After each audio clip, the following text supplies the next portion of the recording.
नमस्कार, CSK news में आप सभी दोस्तों का एक बार फिर से बहुत बहुत स्वागत है। दोस्तों, दिन भर की जो फटाफट बड़ी खबर निकल के आ रही है कि क्रिकेट जाने के दरअसल देश भर में संक्रमितों के आंकड़े के लाइव स्टेटस के बारे में आपको बताएंगे।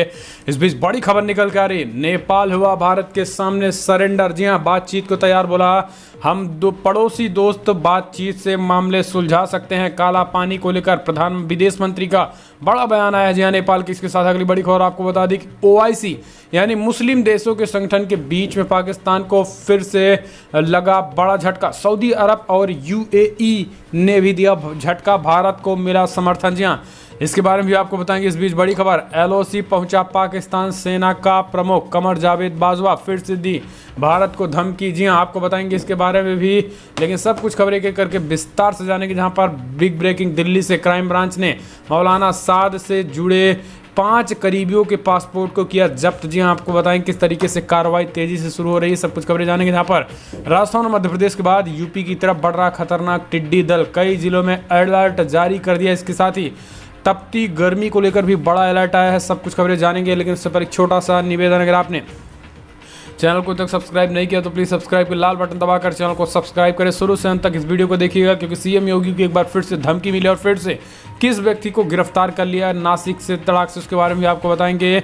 और कुलदीप सिंह सेंगर के बड़ी खबर निकल के आ रही है, अलका लांबा के खिलाफ एफआईआर दर्ज किया गया, वो भी बताएंगे। लेकिन उससे पहले एक छोटा सा निवेदन, अगर आप भी मानते हैं कि प्रधानमंत्री नरेंद्र मोदी के नेतृत्व में ये देश कोरोना से भी लड़कर जीतेगा और पड़ोसी दुश्मन देशों से भी लड़ेगा, तो इस वीडियो को दिल से लाइक करके अपना समर्थन दर्ज के। दरअसल पहले बड़ी खबर निकल के आ रही है, आपको बता दें देश भर में संक्रमितों का आंकड़ा हुआ 1,39,000 को पार। जी हाँ, लगभग 1,40,000 के करीब के आंकड़े हो चुके हैं। अब तक 4,039 लोगों की मौत हो चुकी है। दिल्ली की बात करें तो आज 635 मामले सामने आ चुके हैं, जबकि राजस्थान में 145 मामले अब तक आ चुके हैं। आंध्र प्रदेश में 44 मामले आ जाए, जबकि बिहार में 70 के करीब आंकड़े आ चुके हैं, जबकि ओडिशा में 102 मामले आए तो वहीं असम में 74 मामले हैं। हिमाचल प्रदेश में आज 6 मामले आए तो जबकि पुदुचेरी में 8 आए। मणिपुर में 2 मामले आए तो नागालैंड में भी आज 3 मामले देखने को मिले। तो अभी तक ये राज्य दर राज्य आंकड़े हैं। फिलहाल चलते हैं अगली बड़ी खबर लेते हैं। आपको बता दें कि नेपाल को याद आई भारत के साथ गहरी दोस्ती, विदेश मंत्री का बड़ा बयान, बोले काला पानी पर बातचीत के जरिए हल हो जाएगा भारत का मसला। जी हाँ, काला पानी इलाके को नक्शे की विवाद के बीच नेपाल ने भारत से अपनी दोस्ती को याद करते हुए कहा है कि बातचीत के जरिए इस मसले को सुलझा लिया जाएगा। नेपाल के विदेश मंत्री प्रदीप कुमार ग्याली ने कहा है कि भारत के साथ उसके देश का खास और करीबी रिश्ता है। उन्होंने आगे कहा कि इस मुद्दे का एकमात्र हल अच्छी भावना से बातचीत का है। आपको बता दें कि पिछले दिनों नेपाल सरकार ने अपने देश का नया राजनीतिक और प्रशासनिक नक्शा जारी कर दिया था और काफ़ी ज़्यादा बीच में बौखला गया था। हालांकि अब धीरे धीरे अपना धीरे से सरेंडर भी होने लगा और यही कारण है कि अब बातचीत का रास्ता भी उन्होंने बातचीत के रास्ते पर आ गए हैं, क्योंकि कुछ दिन पहले वो सेना की तैयारी पर कर रहा था, सेना के लगा रहा था खास करके ऐसे स्थानों पे, सड़कों पे, लेकिन अब बातचीत के रास्ते पर आना अपने आप में समझ में आता है। फिलहाल चलते हैं अगली बड़ी खबर। ओआईसी यानी मुस्लिम देशों के संगठन में पाकिस्तान को सऊदी और यूएई ने दिया झटका, भारत को मिला समर्थन। जी हाँ, इस्लामिक देशों के संगठन ऑर्गेनाइजेशन ऑफ इस्लामिक कोऑपरेशन में पाकिस्तान इस्लामोफोबिया के आरोप पर भारत को घेरने की कोशिश की, लेकिन कई सदस्य देशों ने भारत का साथ दिया है। इकोनॉमिक टाइम्स अखबार के मुताबिक इस मसले में मालदीव के अलावा सऊदी अरब के संयुक्त अरब अमीरात ने भी भारत का समर्थन दिया है। कई सदस्य देशों ने पाकिस्तान को भारत पर इस्लामिक फोबिया को प्रोत्साहित करने के आरोपों के मामले में भारत का समर्थन किया। अखबार के अनुसार इससे सऊदी अरब और यूएई के साथ बढ़ते व्यापारिक संबंधों के अलावा इस्लामिक देशों के बीच भारत की अहमियत के तौर पर देखा जा सकता है। भारत के रणनीतिक साझेदार और भरोसेमंद दोस्त ओमान ने भी ओआईसी में इसे भारत का अंदरूनी मसला बताया है।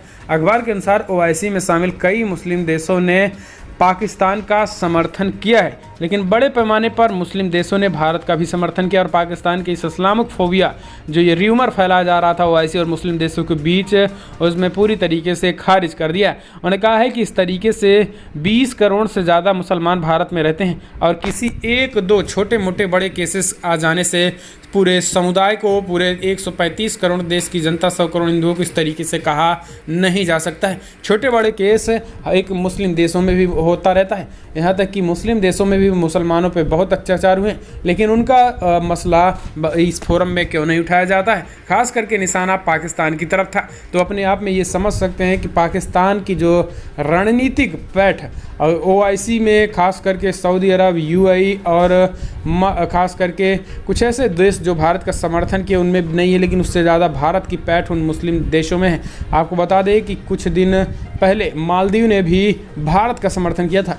फिलहाल चलते हैं अगली बड़ी खबर। LSU पहुंचा पाकिस्तान सेना प्रमुख कमर जावेद बाजवा, कश्मीर मुद्दे पर दिया बौखलाहट भरा बयान। जी हाँ, कश्मीर को लेकर पाकिस्तान की बौखलाहट लगातार बढ़ती जा रही है। पाकिस्तान के सेना प्रमुख जनरल कमर जावेद बाजवा एक बार फिर से आज कश्मीर को लेकर अपनी बौखलाहट का प्रदर्शन किया। बाजवा कश्मीर को एक विवादित क्षेत्र बताया है। उसकी स्थिति को चुनौती देने के किसी भी प्रयास का पूरी सैन्य ताकत के साथ जवाब देने की बात कह रहा है। जनरल बाजवा ने टिप्पणी नियंत्रण रेखा के पूना सेक्टर के दौरान की है, जहां उन्होंने ईद पर सैनिकों के साथ विदाई सैनिकों को संबोधित करते हुए बात कर रहा था। उन्होंने कहा कि दक्षिण एशिया में रणनीतिक स्थिति को नुकसान पहुंचाने की गंभीर परिणाम हो सकता है। यानी गीदड़ भभकी एक बार फिर से POK में आकर बाजवा दे रहा था। हालांकि बौखलाए हुए हैं पाकिस्तान, क्योंकि पता चल रहा है कि आने वाले कुछ ही महीनों में POK भारत का होने वाला है। हम चलते हैं अगली बड़ी खबर। दिल्ली से क्राइम ब्रांच ने मौलाना साद के 5 करीबियों के पासपोर्ट किए जब्त। FIR में नामजद थे आरोपी। जी हाँ, आपको बता दें कि देश की राष्ट्रीय राजधानी दिल्ली में एक बड़ी खबर सामने आई है। कहा जा रहा है कि निजामुद्दीन मरकज मामले की दिल्ली क्राइम ब्रांच की टीम ने मौलाना साद के करीबी 5 करीबियों के पासपोर्ट को जब्त कर लिया है। इन 5 आरोपियों को उनके ऊपर ही FIR दर्ज किया जा चुका है। सूत्रों के मुताबिक जब तक मामले की जांच चल रही है और अब इनमें से कोई भी अपने देश छोड़कर नहीं जा पाएंगे जब तक ये जांच चलती रहेगी। क्राइम ब्रांच के सूत्रों की माने तो ये 5 मौलाना साद के बेहद करीबी हैं। मरकज़ से जुड़े इन फैसलों में इनकी बड़े पैमाने पर रजामंदी ज़रूरी होती है और बेहद ज़रूरी होती है। दरअसल मौलाना साद के ऊपर निज़ामुद्दीन मरकज़ से जलसे के आयोजन के दौरान कोरोना फैलाने का और बड़े पैमाने पर सरकार की बातों का न मानने का आरोप लगा है। फिलहाल चलते हैं अगली बड़ी खबर। आपको बता दें कि बिग ब्रेकिंग, राजस्थान और मध्य प्रदेश के बाद यूपी की तरफ बढ़ रहा खतरनाक टिड्डी दल, कई जिलों में अलर्ट। जी हाँ, पाकिस्तानी में सीमावर्ती इलाकों में फसलों को तबाह करने के बाद टिड्डियों का दल राजस्थान के जयपुर पहुंच गया है। सोमवार को सुबह टिड्डियों का एक बड़ा झुंड जयपुर के पारकोटा क्षेत्र में बड़ी चौपट और आसपास के इलाकों जैसे मुरलीपुरा, जवाहर नगर, विद्याधर नगर और अन्य कई क्षेत्रों में देखा गया है। इस दल के हमले को देखकर लोग अपने घरों में पेड़ पौधों को बचाने में लग गए हैं। लगभग 28 साल बाद टिड्डी दल ने जयपुर जिले में दस्तक दी थी। इनमें पहले 1993 में टिड्डियों ने जयपुर जिले में फसलों को चट कर दिया था। राजस्थान में नुकसान पहुंचाने के बाद टिड्डी दल मध्य प्रदेश की सीमा की तरफ बढ़ गए और इसके बाद यूपी, आगरा सहित तमाम शहरों में अलर्ट जारी कर दिया गया है प्रशासन द्वारा। फिलहाल चलते हैं अगली बड़ी खबर। आपको बता दें कि बिग ब्रेकिंग, चीन से तनाव के बीच ऑपरेशनल होंगी इंडियन एयरफोर्स की 18 स्क्वाड्रन फ्लाइट बुलेट। जी हाँ, दरअसल लद्दाख में सीमा पर भारत चीन सीमा में चल रहे तनाव के बीच वायुसेना के प्रमुख air chief marshal RKS Bhadauria ने 27 मार्च को एयरफोर्स की 18 स्क्वाड्रन फ्लाइट बुलेट का परिचालन शुरू करेंगे। इस कार्यक्रम का आयोजन कोयम्बटूर के पास सुलूर एयरफोर्स स्टेशन पर किया जाएगा। ये squadron LCA line of LCA तेजस विमान से लैस होगी। तेजस को उड़ाने वाली वायुसेना की ये दूसरी स्क्वाड्रन होगी। दरअसल आपको बता दें कि स्क्वाड्रन ने पाकिस्तान के साथ 1971 के युद्ध में सक्रिय रूप से भाग लिया था और मरणोपरांत फ्लाइंग ऑफिसर निर्मलजीत सिंह सेखों को सर्वोच्च वीरता पुरस्कार परमवीर चक्र से सम्मानित भी किया गया था। इस स्क्वाड्रन ने श्रीनगर में defence of commissioner Kashmir valley का पहला ग्राउंड भी बनाया था और इसे संचालित किया गया था। यानी हम कह सकते हैं कि अब बड़े पैमाने पर एयरफोर्स खास करके हवाई यात्रा शुरू करने जा रही है ऊपर विमानों की। फिलहाल चलते हैं अगली बड़ी खबर। आपको बता दें कि CM योगी को धमकी देने वाले युवक को पड़ा भारी। महाराष्ट्र UP ATS ने मिलकर आरोपी को नासिक से दबोचा दिया। दरअसल ये दूसरा मामला है। यूपी के मुख्यमंत्री योगी आदित्यनाथ को धमकी देना नासिक के भी एक युवक को भारी पड़ गया।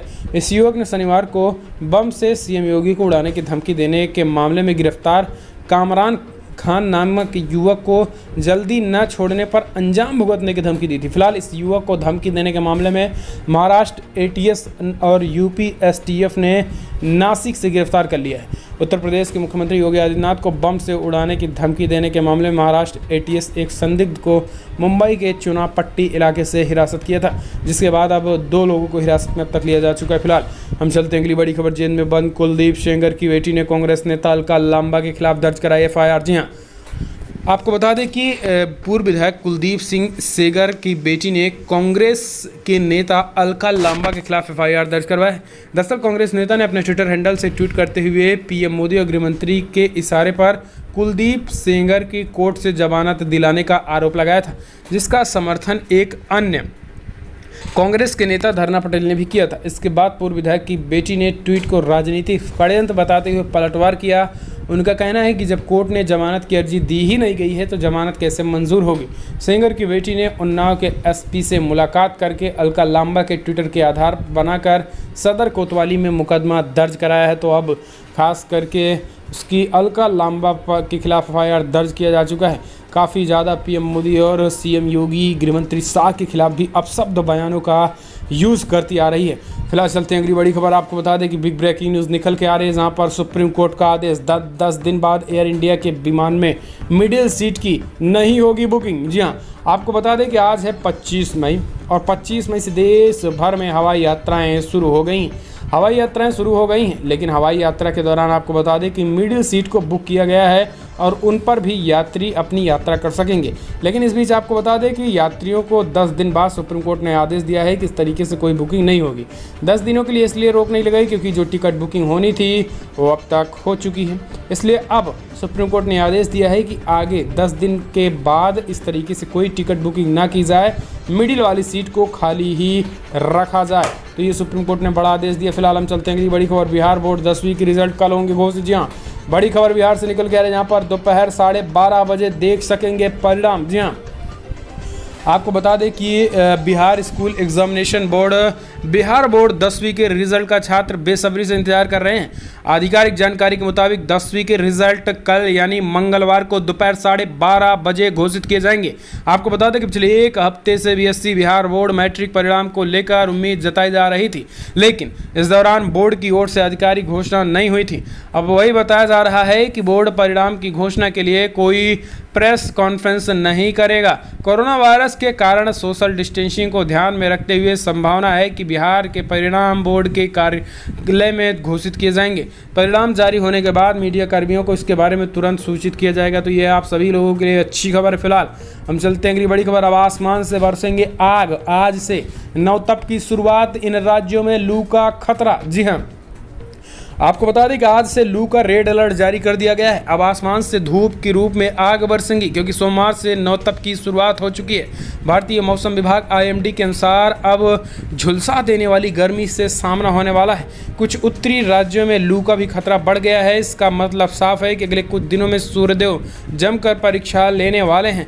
इन दिनों पानी खूब पिए, तेजी गर्मी से बचने के लिए दही और दूध का उपयोग ज़्यादा किया जाए। इसके साथ ही नारियल पानी और ठंडक देने वाली चीज़ों का ज़्यादा उपयोग करें। आपको बता दें कि राजस्थान, दिल्ली, उत्तर प्रदेश, मध्य प्रदेश, तेलंगाना के अधिकतर हिस्से भीषण लू की चपेट में रह सकते हैं।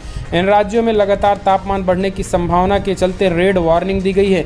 लेकिन आपको बता दें कि रेड वार्निंग के साथ साथ बड़े पैमाने पर खतरा जो है वहाँ पर पंजाब, हरियाणा, विदर्भ, छत्तीसगढ़, गुजरात, उड़ीसा, तटीय आंध्र प्रदेश, उत्तरी कर्नाटका में भी अगले 3 से 4 दिन लू का खतरा बना रहेगा। तो यहाँ पर भी रेड अलर्ट जारी कर दिया। तो इन इलाकों में अगर आप हैं तो बेहद ही सावधान रहें क्योंकि आपको बता दें कि आग बरसने वाली, लू चलने वाली। हम चलते हैं अगली बड़ी खबर लेते हैं। आपको बता दें कि महाराष्ट्र के पूर्व मुख्यमंत्री और वर्तमान में मिनिस्टर अशोक चौहान भी कोरोना वायरस से संक्रमित पाए गए हैं। जी आपको बता दें कि बड़ी खबर महाराष्ट्र निकल के आ रही है, जहाँ पर कोरोना हालात बेकाबू हो चला है। ठाकरे और ठाकरे के मंत्रालय के पूरी तरीके से मंत्रिपरिषद बेबस नजर आ रहे हैं। कोरोना तेजी के साथ पैर पसारता महाराष्ट्र में चला जा रहा है। इस बीच मंत्री तक भी यहाँ पर सही से सुरक्षित नहीं है।